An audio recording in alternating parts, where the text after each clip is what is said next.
Hello internet world and welcome to Monday Madness. Yes, it is Monday and the madness has already set in because I can't remember what I was going to say, but we've got a new episode of Monday Madness for you. Really excited to do these Monday videos. This is number 11. I cannot believe that I've been doing Monday Madness for 11 weeks. The gremlins were in the system. Thus, Monday Madness is a little bit late. We normally broadcast 4 PM every Monday, and we're about 40 minutes late because the YouTube gremlins were in full force and I could not get the stream to work. But alas, we are now here. Apologies for being late. Thank you for tuning in. For those of you new to the Geekanoids channel, Monday Madness happens every Monday at 4 PM GMT. This is a live broadcast, so if you've got any questions, any comments at all, you can put them down in the live chat. If you want to use the super chat feature is there as well. That will highlight your comment and question, and it will also help support the channel a little bit. And if you're watching this after the live broadcast on the main Geekanoids channel, please do hit that like button. Don't forget to subscribe if you're new. I publish a new tech video pretty much every single day. Now, before I get on with Monday Madness good and proper, I just want to tell you that tomorrow I've got a really exciting video coming up. It's a review of an LG 43-inch 4K TV. And the reason I'm doing this review tomorrow is because I cannot believe the price of UHD or 4K HDR TVs nowadays. They have really plummeted in price, and I picked up a 43-inch model just to show you what you can get for your money. And then later on this week I've got a really cool video live on a Brother multifunction printer, so do stay tuned for that. I believe that I'm doing that on Thursday of this week, and we've got some other videos mixed in for good measure as well. Now, Monday Madness is all about the particular things I've seen on the internet that have made me go wow this week, so I'm going to cover those very shortly. Before I do so, as with all the live broadcasts, the first 4 in the live chat get a big shout out. We've got Alfie G, Best Tech LJL, Sophie G, and also Chris Bryson. Hello to all of you. You are very, very welcome. And thank you to everyone who's tuned in. I've got a sore throat today, so you have to forgive me taking occasional breaks. Without further ado, let's jump in and take a look at the first thing I want to talk to you about. Now, this is going to be of interest to any of you that are remotely into photography or indeed capturing videos as well. Credit to 43 Rumors for sharing with us first images of the new Panasonic GX9. Now, there aren't many details of this yet, apart from the fact that it weighs 450 grams and it's also 124 millimeters by 72.1 by 46.8. I love Micro Four Thirds cameras. They offer up a really good shooting experience. I'm guessing this will also offer 4K video capture or UHD video capture at probably up to 30 frames per second, and it'll be available in a body only or a kit form as well. The GX9 is a really nice styled camera from the looks of it, following on from the previous version, and I think it looks really very, very good indeed. I think this is going to be a great looking camera and a great performer. Panasonic have been really delivering some great models lately. Guessing that they might use the 20.1 megapixel sensor in here. A lot of people say about Micro Four Thirds cameras not being great in low light, but of course we've seen the GH5S just recently, which performs very well in low light, and I've never had any problems with my GH5 either. So a really good choice for camera. For both photography and video, and this one is obviously more photography oriented than others. Now, if you're into your cameras, you normally buy into a system, and the thing I like about the Micro Four Thirds range is that it's nice and compact, and of course the lenses are a lot smaller as well and a lot lighter, and you get very good lenses at a really good price without having to carry around that bulk. If you're into sort of DSLRs, you know that it can weigh quite a lot. Once you've got a body with a lens attached or maybe a couple of spare lenses, it really does add up to quite a weight to carry around with you. So anyway, before we move on to the next topic I want to talk to you about, let's pop back into the live chat and see if we've got any more questions. We've got Chris Bryson saying, I need to get some more Ricolas, Dave. Ricola, if you are watching, send me some Ricolas. It really does help with the live broadcasts. Mike the Fly says, hey, My great uncle died on Saturday. Very, very sorry to hear that. My deepest and my prayers are with you. I really am sorry to hear that. Alfie G and Best Tech LJ are also offering out their sympathies to you. So let's move on to the second topic for today, and we are going to take a look at something to do with Apple. Now, a lot of you are saying that I don't like Apple recently. I'm hating on them. This is a really good move from them, though. It says here that Apple joins LG and Valve in investing up to $10 million in OLED display maker eMagin. And they make OLED displays. So eMagin make some night vision goggles, and apparently Apple have invested into their technology. Now, I can see this move happening for one of a couple of reasons. Firstly, possibly Apple are working on a VR headset, so that would be really cool. But also they're looking at the OLED technology, and imagine if they're investing for the reason that their future iPhones, following on of course from the iPhone 10, will in fact include OLED displays. So maybe they're investing for this reason and not just because of the VR aspect. So I'd be really interested to see why they've made this investment and how it will be implemented into future Apple technologies or Apple products. So this is really very, very cool news.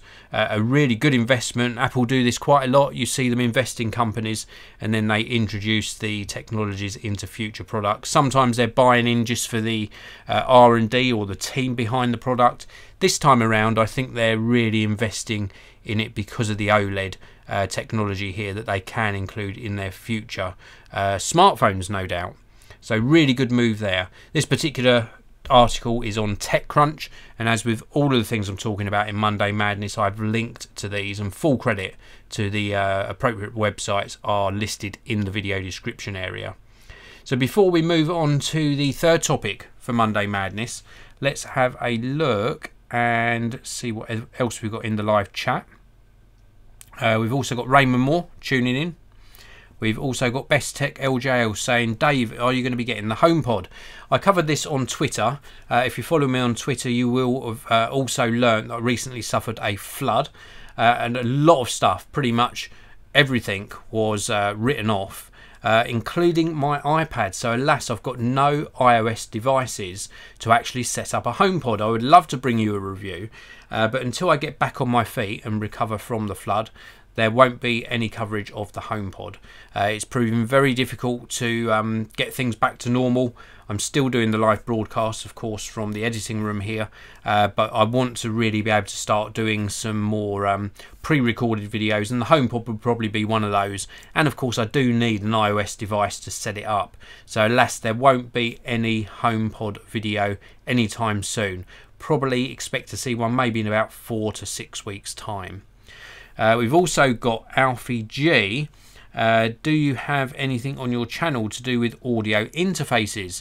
Well, in fact, just a couple of days back, I did my unboxing and review of the new Rode AI1. It's their new USB audio interface. So do check that out. That's literally just a couple of videos back.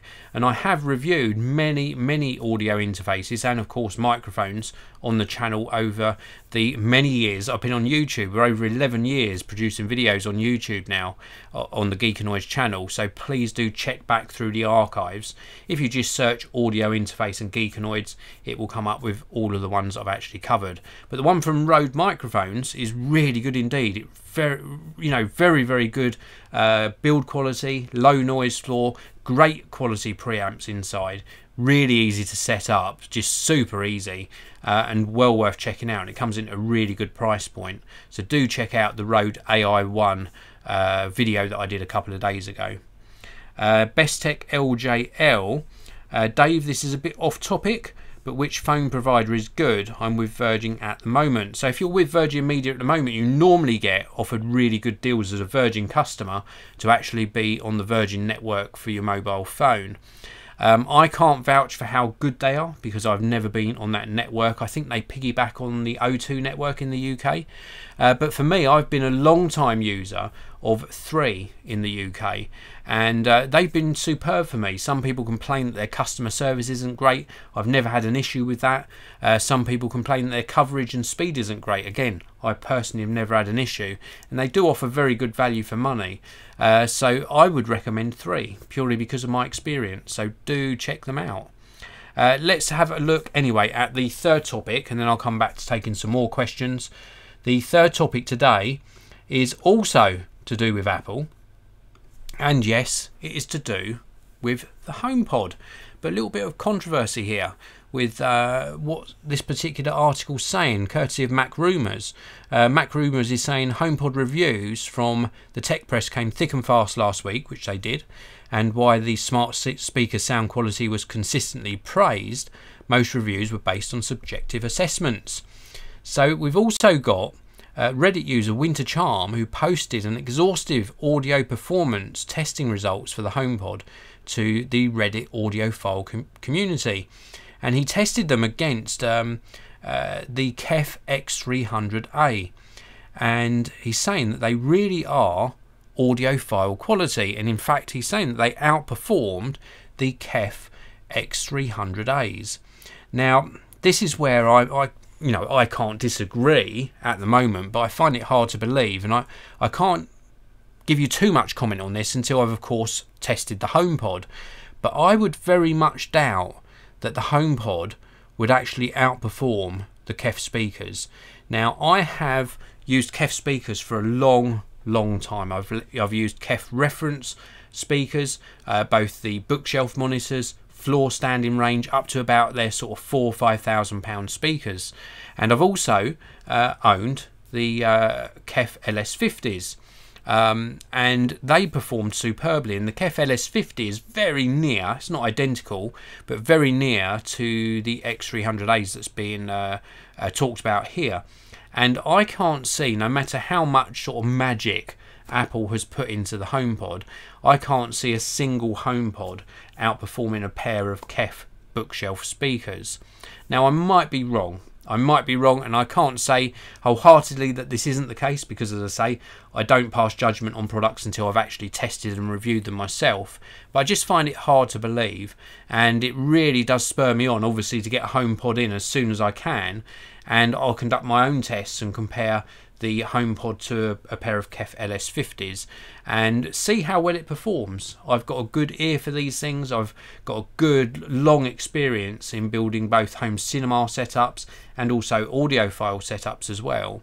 And it's very subjective when it comes to audio. I don't think there's an easy way to test things, but I can certainly give you my subjective opinion on whether the audio on the HomePod is good in its own right, and then in comparison to some speakers costing sort of 2 to 3 times as much. But I will do that test at some stage, and I'll obviously talk to you about my findings. So I just thought it was a very weird comparison and a very sort of bold sort of statement to make. So but good on that particular tester if he thinks that the HomePod outperforms the KEFs. What else have we got inside the chat here? We've got Audi 123000. This is a bit of an oldie now. Will I be reviewing the HTC U11 Plus? No, I will not be reviewing it. I reached out to HTC to send me one into review. Didn't even get a response. Their loss if they don't want the exposure on the channel.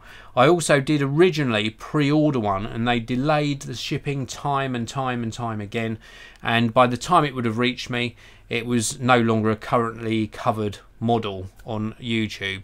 And with YouTube I need to purchase things carefully, so I cancelled that pre-order and I won't be reviewing it. At the moment I'm just finishing off my final use of this little phone here. Well, not so little, but this really nice phone, the LG V30. And even though this was an older model, I was given the opportunity to test it, and I'm really enjoying it, and I think that this is a superb smartphone. I love the wide angle lens. The reason I'm really liking that is I sort of remembered back to when I did the LG G5 video, and I absolutely loved the LG G5, and I loved the camera aspect of it. So I was very keen on the LG V30, but heard bad things about the screen. And yes, it has got that blue tint when you go off axis. But having used this for about 2 or 3 weeks now, you look at it straight on, you don't look at it off axis, so the blue tint is no issue at all. I've had very minimal slowdown. The slowdown is there. From new it was very responsive, and it's tiny bit of lag now, but not too bad. Closing all the apps and just clearing things out sort of speed things up. But the camera is really doing a great job for me, and really very impressive. And I covered this in a video a few days back, but the LG V30 has also really made me stop missing my iPhone. Whilst I was using the OnePlus 5T, which I will be going back to, I was still missing things from the iPhone. Not iOS as such, just some of the features. But now I can really truthfully say that since I've been testing this, I'm no longer missing the iPhone. I'm fully into the Android system now, and I'm not regretting it a single bit. Other than not being able to set up HomePod, but that's another story. We've also got some more comments coming in. Raymond Moore, Dave, is the Mac Mini a good introduction to Mac OS? Never owned a Mac and don't want to break the bank. Well, the Mac Mini is very old now. It's quite an old generation processor in there, so unless you're maybe getting a second-hand one very cheap, I probably wouldn't buy new. I would probably look at a refurbished MacBook, or a MacBook Air possibly. Might be a better choice. Really depends on what you're going to use it for, if you want a desktop or a laptop. But I probably wouldn't invest new in a Mac Mini now, purely because it's really been forgotten by Apple. And if they do bring out a new model, that should happen very soon, hopefully by mid 2018. We've also got Andrew Walker coming in here. Hi, just catching up with the Android Central podcast, and the OnePlus website had been hacked. Wow, or you heard the OnePlus website had been hacked and bank details compromised. Puts me off purchasing one. What's your thoughts? Well, there's been a lot of issues with security around OnePlus, but they do tend to, or seem to, publicly react quite quickly to these things to put people's minds at rest. So I wouldn't read too much into it. It is a concern, but I'm sure you know that there have been other websites that have been hacked as well. People highlight it for about a week and worry about it, and then it sort of dissipates and you sort of stop worrying why that particular company puts measures in place to make things secure again. It is a concern, but I wouldn't read too much into it. Crawford Robson says Mac Minis are great. I use them as servers. Yeah, they are still great machines. They are, and they are a good introduction to the Mac. I do agree with you, Crawford. I would just try and pick one up second hand if it's your first introduction to Mac, because you might find some limitations on processing power if you're expecting too much. And again, it really is subjective. It depends what your requirements are and how hard you're going to be pushing that hardware as to whether the Mac Mini will be suffice for your first experience of Mac OS. So anyway, that is pretty much it for this particular video. Thank you again for all of your questions. I really do appreciate each and every one of you, and thanks for taking part in the Geekanoids community. I hope you like those first 3 articles or topics that I talked about. Do check out the links down in the video description. Have a fantastic week ahead. Don't forget to tune in tomorrow for that LG UHD HDR TV review. I think you will really like it, and it is an absolutely amazing price point. So do check that out tomorrow on the channel, and do join me again later in the week for more live broadcasts. Thanks very much for watching. Please do hit that like button. If you're not subscribed, please do subscribe, and I'll see you in another video very soon.